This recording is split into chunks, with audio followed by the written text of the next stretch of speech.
Law number 25, अपनी छवि को नया रूप दें। समाज ने आपको जो किरदार सौंप दिया है, आपको उसमें बंधकर नहीं रहना है। खुद के लिए एक नई छवि बनाने के लिए लगातार प्रयास करते रहिए। खुद के लिए एक आकर्षक छवि का निर्माण करिए, जिसके प्रति लोगों में उत्साह बना रहे। दूसरों की बजाय अपनी छवि की परिभाषा खुद तय कीजिए। अपनी छवि को ताकतवर और दूसरे लोगों से हटकर प्रस्तुत करने के लिए अपने चरित्र में कुछ ड्रामेबाजी भी शामिल की जा सकती है। जूलियस सीजर रोम की जनता के सामने पहली बार अन्न वितरण और सार्वजनिक खेलों के इंचार्ज के रूप में प्रस्तुत हुए। जनता के बीच अपनी छवि को विशेष रूप देने के लिए जूलियस सीजर ने रोमांचक और करिश्माई कारनामा जनता के सामने पेश करना शुरू कर दिया। जूलियस सीजर कभी खतरनाक जंगली जानवरों का शिकार करके लौटते, तो कभी वो असाधारण और साहसी ग्लेडिएटर के रूप में लड़ाई करते थे। जूलियस सीजर की इन गतिविधियों ने उन्हें जनता के बीच बेहद लोकप्रिय कर दिया। जनता उन्हें एक साहसी और रहस्यमयी व्यक्ति के तौर पर देखने लगी। जल्द ही जूलियस सीजर की सत्ता में ताकत बढ़ने लगी और कुछ ही वर्षों में वो रोम की सत्ता के शीर्ष पर पहुंच गए।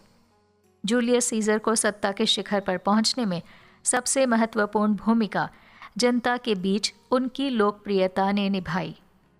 कुछ दिनों बाद जूलियस सीजर और उनके साथी पॉम्पी के बीच गृह युद्ध शुरू हो गया। गृह युद्ध में जब उनकी सेना कमज़ोर पड़ने लगी, तो जूलियस सीजर ने एक बार फिर अपने चरित्र की विशेषता का इस्तेमाल किया। उन्होंने अपने सेनापतियों में जोश भरने के लिए इस प्रकार भाषण दिए जैसे मानो वो किसी स्टेज पर ड्रामा पेश कर रहे हों। जूलियस सीजर की यही योजना कामयाब रही और उनकी सेना ने पॉम्पी को हराकर रोम पर अपना कब्जा करने में सफलता हासिल कर ली। इस बार जूलियस सीजर ने खुद को रोम का बादशाह घोषित कर दिया। इसके बाद तो जूलियस सीजर ने अपनी छवि को और भी अधिक रहस्यमयी, साहसी और लोगों से हटकर बनाने के लिए और भी बड़े स्तर पर प्रयास करना शुरू कर दिए। जूलियस सीजर की पूरी जिंदगी ड्रामे से भरी रही और जब ब्रूटस ने अपने साथियों के साथ उनकी हत्या की, तो उनके अंतिम शब्द "यू टू ब्रूटस" ऐसे थे जैसे मानो किसी ड्रामे के स्क्रिप्ट के अंतिम शब्द हों।